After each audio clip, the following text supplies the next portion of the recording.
И еве не повторно со вас во емисијата за вашите најдобри пријатели. Доколку го сакате вашето куќе да биде добро нахрането, дадете му од храната ото. Верувајте, тоа ќе биде многу задоволно.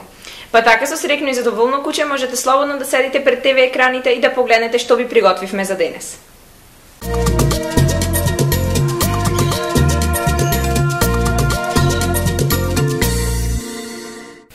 Сега ќе ве запознаеме со раса на кучиња кои се многу хиперактивни, но и многу интелигентни. Најчесто и користат за водење на слепи лица, но и за пронаоѓање на дрога. Тоа е расата Лабрадор ретривер и за најќе ни изборува Јове, која има единствената гледувачница на оваа раса во Битола. Здраво Јове, како си? Здраво, поздрав до вас. Благодарно што ме поканите вашата емисија. Поздрав до вашите гледачи. Како прво започнеме со вашата гледувачница. Таа се вика Макс Поц. Зошто баш тоа име? Ова име датира од многу одамна, можеби повеќе од 15 на години, кога јас во тоа време гледував далматинци и сега аналогно на тоа што далматинците се источкани, македонски точки би дошло некако во превод, но сега сме на Лабрадори. Кои се вашите врвни награди и дали може да ни издвоите најдрагата?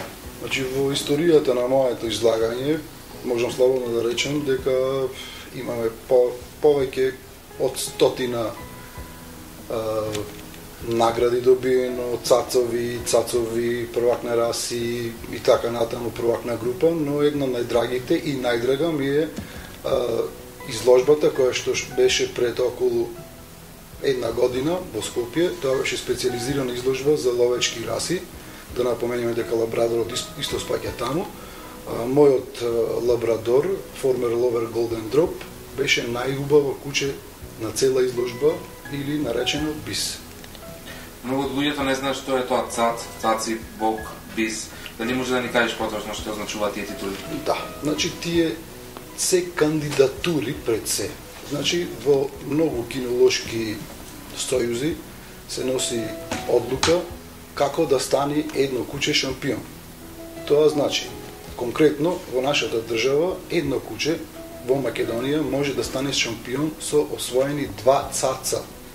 Цац е категорија која што се добива за најубаво куче во категоријата на изложените кучиња во тој момент, односно во секоја група.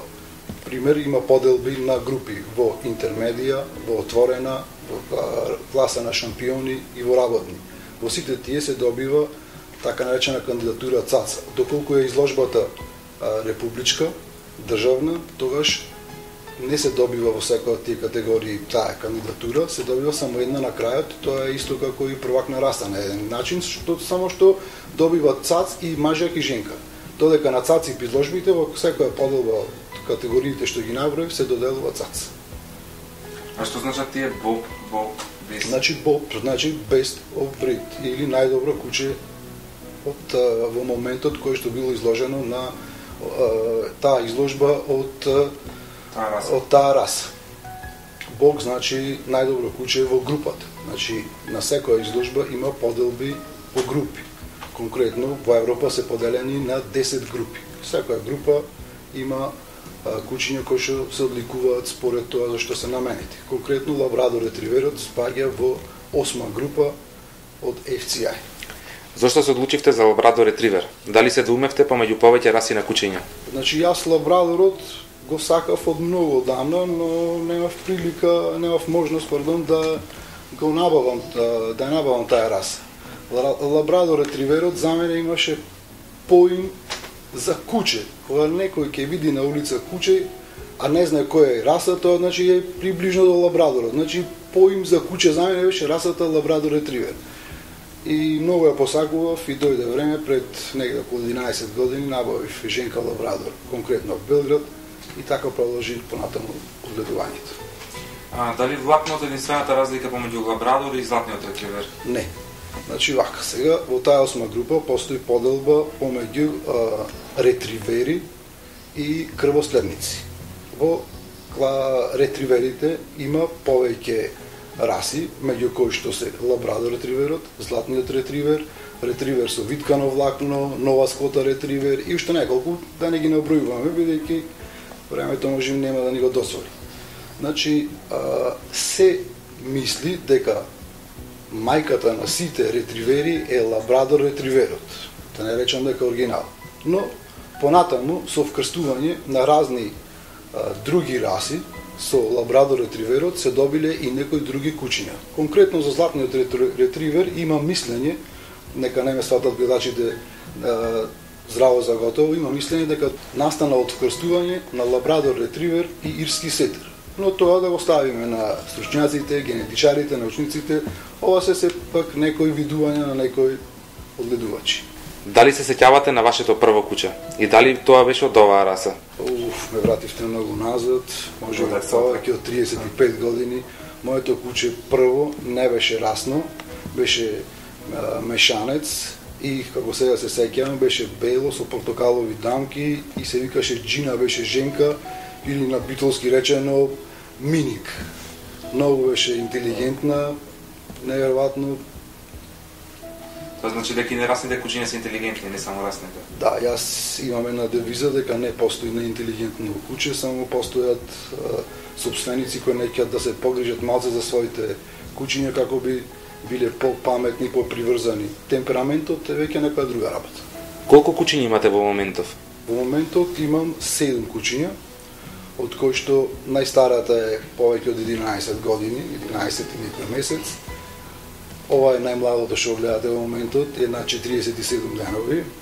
Конкретно тоа е добиено од женка која што е наш одгој, од нашата одгледувачница и татко кој што е набавен од Хрватска, од една многу добра одгледувачница Golden Drop и тој е шампион на Македонија. Баш се прашувам како излегувате на крај со толку многу кучиња, околу нивните прошетки, нивната хигиена.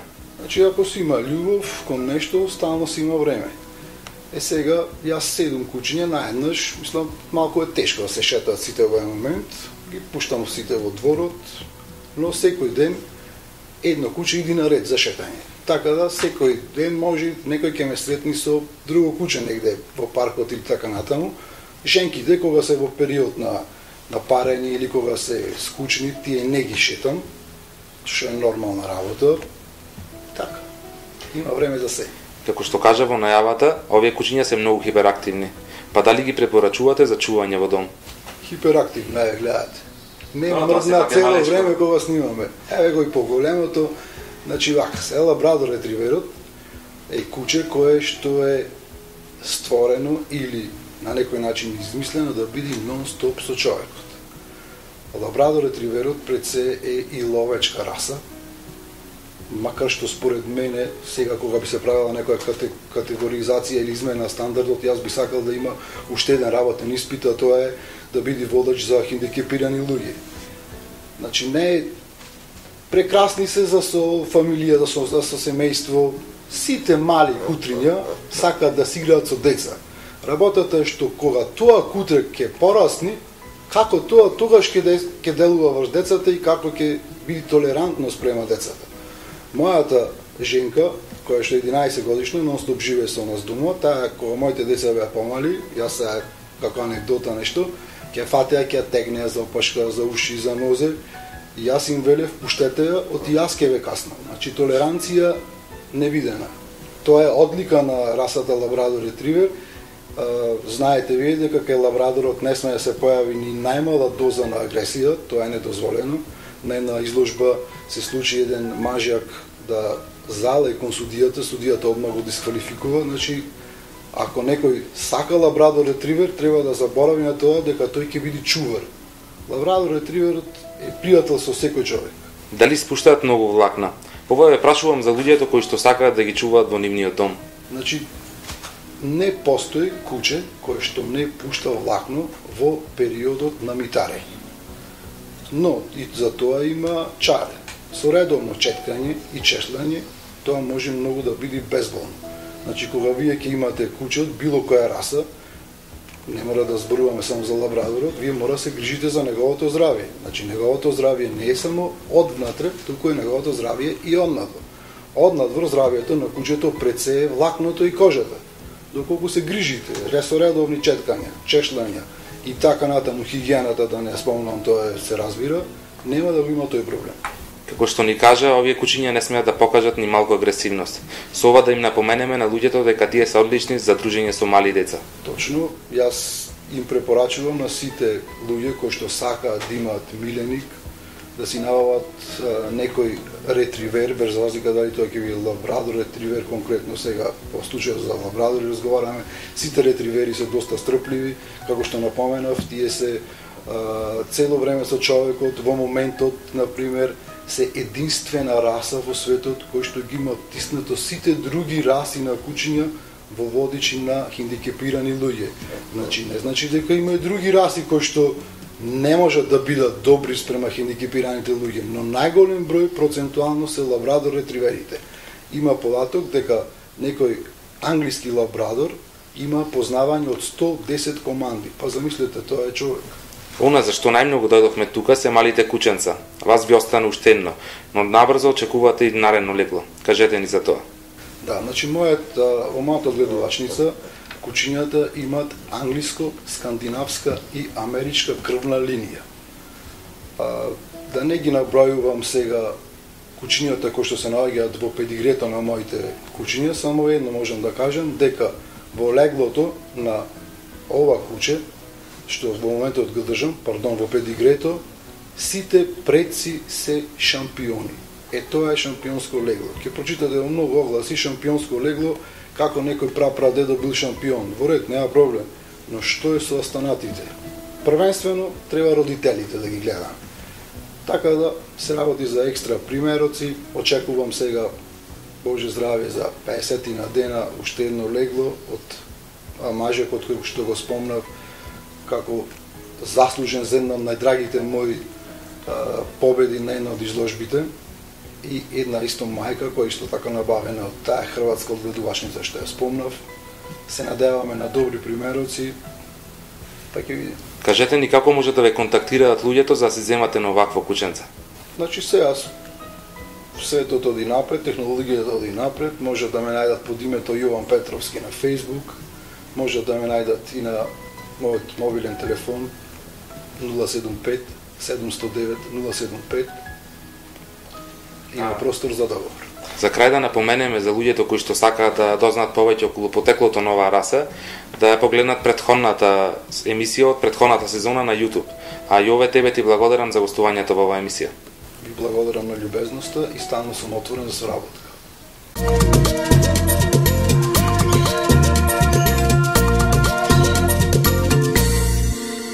Моментално се наоѓаме во зоолошката градина во Битола, каде што има голем број на животни, а сега ќе разговараме за најграциозното и најубавото животно според нас, исто така тој и кралот на животните. Нешто повеќе за одгледувањето на овие животни, за хигиената и за хранењето, ќе ни каже директорот на зоолошката градина Коста. Здраво, Коста, како сте? Здраво, добро, фала на прашањето. Прво би ве запрашала за зоолошката градина. Има многу забелешки од луѓето за условите, па дали се работи на тоа? Добро, точно е вашата констатација дека зоолошката градина Битола општо за некои животни кои ги имаме тука не ги задоволуваме стандардите кои се пропишани од ЕАЗа. Меѓутоа мора да кажеме дека наредната година ќе биде една од доста значајните години на зоолошката градина, предвидено да се градат нови живеалишта, конкретно за тигар, за лав, кои ќе ги задоволуваат сите стандарди на ЕАЗа. За да се чува еден лав, колкав е минималниот простор кој му е потребен? Што се однесува до минималниот простор за нивното сместување, Република Македонија се уште нема пропишано стандарди за нивно чување, мислам во поглед на квадратурата. Сега Министерство за животна средина прави некои напори за да донесе еден таков, ајде да го наречеме закон или правилник за чување на вакви животни во заробеништво. Што се однесува до техничката документација, ние дојдовме до податоци преку зоолошката градина Љубљана, значи Република Словенија, пред некој ден јас ги добив стандардите и од Република Хрватска. Сето она што го планираме ние конкретно за да ги сместиме лавовите тигрите, располагаме дури со просторот повеќе за нив. Значи тие ќе бидат сместени негде од прилика на преку скоро 300 метри квадратни за секоја единка. Значи имаме доволно простор за нив и за нив ќе се гради ново живеалиште. Дали и тука лавот се однесува како крал на животните? Па кога ќе им се дава храната, точно се однесува, мада нашиот лав е доста стар, има 21 година и во таа насока се земени 2 млади лавови од зоолошката градина во Белград, како да бидат наследници на овој лав. Точно е дека тој прв иди до месото за разлика од женката, значи оние карактеристики кои ги има во дивина ги поседува и во заробениште. Колкаво количество на храна и каква храна му е потребно на лавот за неговата дневна исхрана? Според таблиците тие би требало да јадат околу 5 килограми храна дневно, месо, дали се работи за кравио месо, од време на време им се дава коинско или некој друг вид на месо. Меѓутоа мора да кажам дека ние им даваме дури повеќе од тоа што го пропишува правилната исхрана за нив. Значи што се однесува до исхранувањето на нашите месојадни животни, можам слободно да тврдам дека имаат храна во изобилие. Има многу луѓе кои ги познавам, меѓу нив е и нашиот камерман, и тој сака да одгледува лавче во својот дом. Дали е тоа возможно? Нека прво, па ќе видиме дали ќе го видиме утре други ден. Јас не би му препорачал. Имено видете, тие дури се млади. Не се агресивни, тоа е лавот, тигарот, спаѓаат во родот на мачки. Значи, дури се како млади тие може да се припитомат. Меѓутоа како што стареат, не знам, ризикот ќе биде некој. Баш ме интересира како се одржува неговата и хигиената на неговиот кафес. Мора да кажам дека секојдневно ги одржуваме ние хигиената кај нивните живеалишта. Меѓутоа мора да се каже дека станува збор за диви животни и општо, не само за нив, за сите други животни, особено во вакви временски услови кога има воздухо поголема влажност. Мора да признаеме дека од самото животно се шири, нека биде така да речене, на непријатна миризба. Што се однесува до нивните живеалишта, јас тврдам дека секојдневно тие се чистат како што треба. Што покарактеристично можете да ни кажете за овие видови на лавови? Што се однесува до лавовите, мора да се каже дека тие се, кога живеат во чопор, доста дружелюбиви животни, значи не се животни кои живеат самотно, живеат во чопори дури до 30 единки, се разбира дека лавот, машкото е тука главен, женката после незиното покотување, 2 години го гледа малото, после 2 месеци од незиниот окот, таа се враќа повторно назад во чопорот и карактеристика за младите дека тогаш во тој момент кога се враќаат во чопорот, во стварност цицат од сите лавици кои во тој момент имат малечки. Значи не ги дој само нивната мајка. Меѓутоа доста битно е да се каже дека доколку дојде до промена на алфа мажјакот во чопорот, на лавот, тие нормално во борба може да тој да угине, тогаш тој што е новиот, во наводници, газда на чопорот, ги убива сите млади лавови кои се негово поколение. И една од карактеристиките и кај сите мачки, дека нивниот подмладок тие сами го уништуваат, затоа и женките извесен период го кријат подмладокот. Една од главните работи за тоа е што проработува кај нив нагоно повторно за парење. Значи тие со самото убивање на свој личен, собствен подмладок ја задоволуваат својата желба за парење, за побрзо парење на женките. Таа е една од карактеристики. Иначе може да се каже дека машкиот лав располага со доста силен глас. Јас мислам дека се слуша минимум на 5 километри од каде што е тој сместен, затоа може да посведочат и околните луѓе кои живеат овде, докаде се слуша кога сабале тој рика. Коста, ви благодариме за гостувањето во нашата емисија.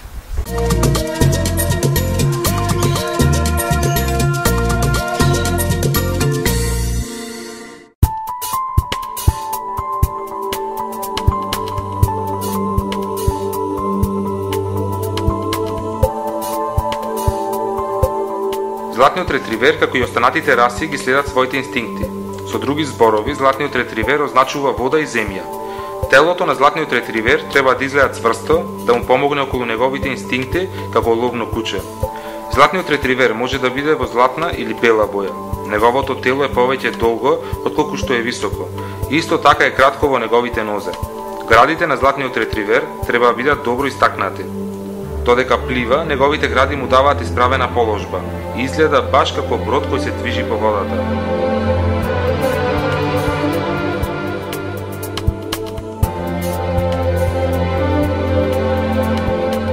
Во водата опашката ја користи како перка, со која замавнува постојано, но затоа на копно опашката е така поставена во сооднос со неговото тело. Неговиот врат треба биде во оваа нормална должина, за лесно да може да се наведне и да го земе пленот од земјата, но затоа, во водени услови, неговиот врат е високо исправен над водата и му возможува да го земе пленот и повторно главата да му биде над вода и да плива во исто време.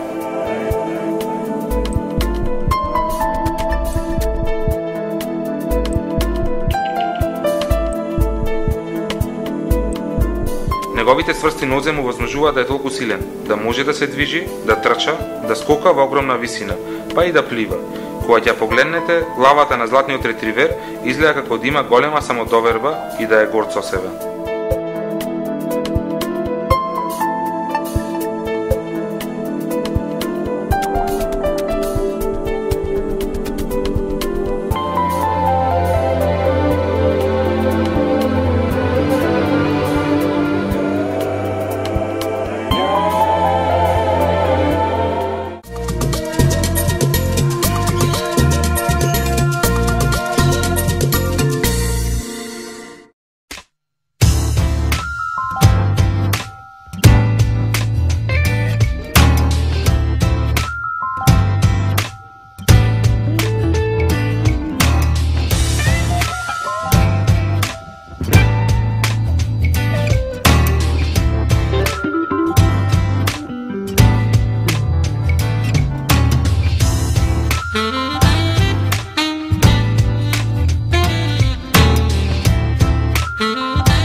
Дојде крајот и ново издание на Пријатели, но наредната недела ќе видиме тука повторно за вас.